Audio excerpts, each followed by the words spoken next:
थार का तपता रेगिस्तान।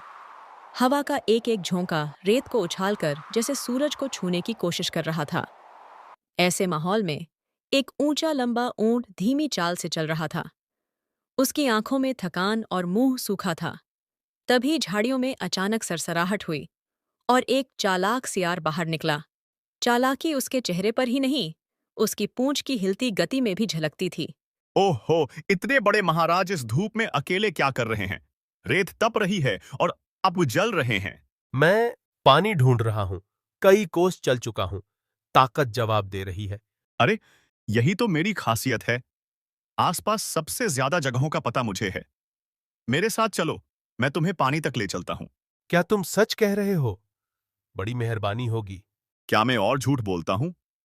क्या तुम्हें मुझ पर इतना भी भरोसा नहीं है? चलो चलो। ऊंट ने राहत की सांस ली। वह सियाल के पीछे चल पड़ा। कुछ दूर जाकर वे एक छोटे से सरोवर के पास पहुंचे। पानी साफ था और किनारे कुछ पेड़ों की छाया। धन्यवाद सियाल भाई। आज तुमने मेरी बड़ी मदद की है। मैं आपका आभारी रहूंगा। दोस्त, धन्यवाद नहीं, दोस्ती निभाओ।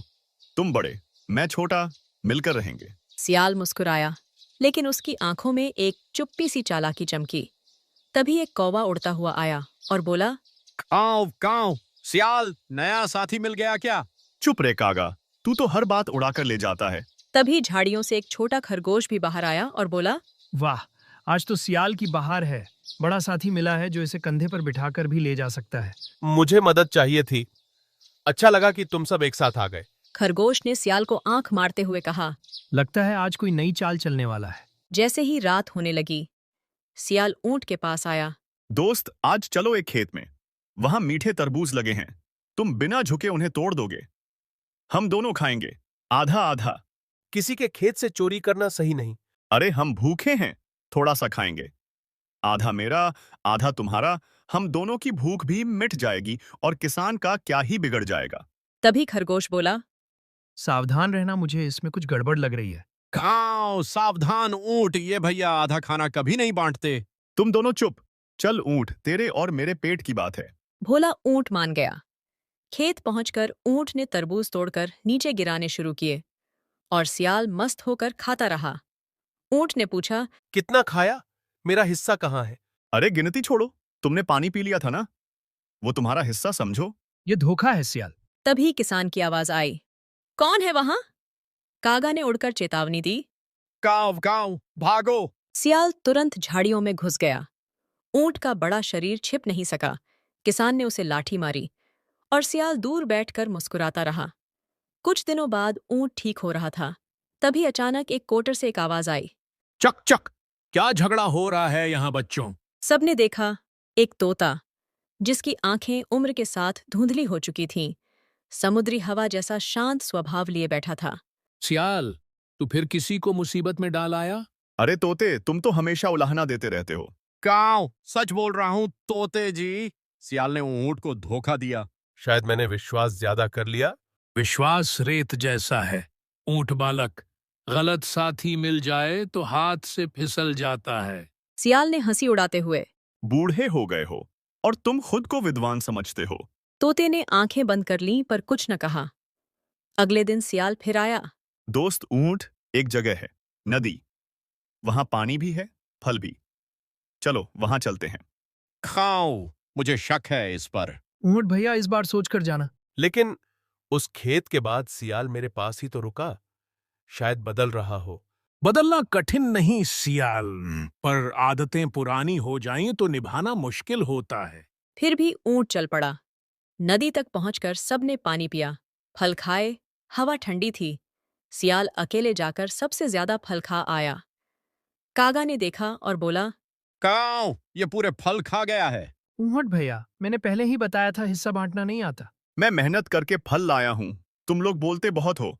तभी चालाक सियाल के मन में एक युक्ति आई। चलो ऊंट, नदी के उस पार चलें। वहां गांव है, ढेर सारा खाना मिलेगा। पर मैं तैर नहीं सकता। इसीलिए तो मैं कह रहा हूं, मैं तुम्हारी पीठ पर बैठ जाऊंगा। पानी उथला है।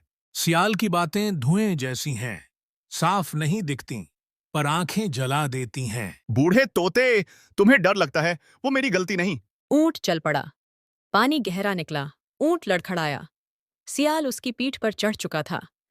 कागा और खरगोश किनारे से चिल्लाए। सावधान। ऊंट भाई वापस आओ। नदी के बीच पहुंचकर सियाल बोला। ऊँट, क्या मैं एक गीत गाऊं? अभी यहाँ? पागल हो क्या? अगर तुम गाओगे तो मैं डगमगा जाऊंगा। मैं क्या करूं? फल खाकर मेरा मन खुश हो गया है। और वह जोर जोर से किकियाने लगा। गांव वाले जाग गए, शोर बढ़ गया। सियाल चुप, लोग पकड़ लेंगे। मेरी आदत है गाने की, जैसे तुम्हारी आदत है सहने की। किनारे पहुंचकर सियाल झाड़ियों में छिप गया और ऊंट को फिर लोगों ने दौड़ाया। अगली सुबह सब मित्र ऊंट के पास पहुंचे। तुम ठीक हो?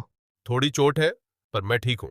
सियाल की चालों से दूर रहो बालक। तभी सियाल ऐंठता हुआ आया। अरे मेरे प्यारे साथी, आज वापस चलते हैं, यहाँ खतरा है। कांव, और खतरा कौन है, तुम या गांव वाले? तुम सबको बस मेरी बुराई करनी है। हम तो सच बता रहे हैं। ऊंट इस बार चुप रहा। सियाल फिर ऊंट की पीठ पर बैठ गया। सभी मित्र किनारे ही रह गए। नदी के बीच पहुंचकर ऊंट अचानक रुक गया। अरे क्या हुआ? जल्दी चलो। कल तुमने कहा था, फल खाकर मेरा मन खुश होता है, इसलिए मैं गाता हूं। याद है? तो आज मैंने भी पानी पिया, और पानी पीकर मेरा मन भी खुश होता है। इसलिए अब मेरी बारी है गौर करने की। सियाल की आंखें फैल गईं। नहीं नहीं नहीं, ऊँट तू चुप रहेगा, लोग आ जाएंगे। ऊंट जोर जोर से आवाज निकालने लगा। शोर पानी पर गूंज गया। ऊंट ने अपना शरीर हिलाया। शियाल फिसलकर नदी में गिर पड़ा। किसी तरह तैरकर सियाल किनारे पहुंचा। इधर गांव वाले उसे देखकर दौड़ पड़े। कांव, अब समझ आएगा। भागो सियाल भागो। सियाल जान बचाकर जंगल की ओर भागा। ऊंट धीरे धीरे नदी की दूसरी तरफ पहुंच गया। आज तूने बुरा नहीं किया। तूने सिर्फ सियाल को उसके कर्मों का फल दिया। मैंने उसे चोट नहीं पहुंचाई, सिर्फ समझाया। सियाल झाड़ियों से थका हुआ निकला। उसकी आंखों में पछतावा था। ऊँट, मैं गया नहीं हूं, पर आज समझ आया कि चालाकी और दोस्ती साथ नहीं चल सकती।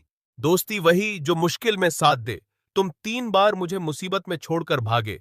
गलती वही होती है जो दोहराई जाती है। अब फैसला तुम्हारा है।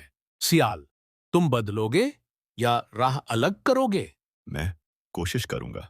ऊंट ने धीरे धीरे सिर हिलाया और आगे बढ़ गया। बाकी सब उसके पीछे चल पड़े। सियाल अकेला बैठा रहा, पर आज पहली बार उसने अपनी चालाकी पर शर्म महसूस की।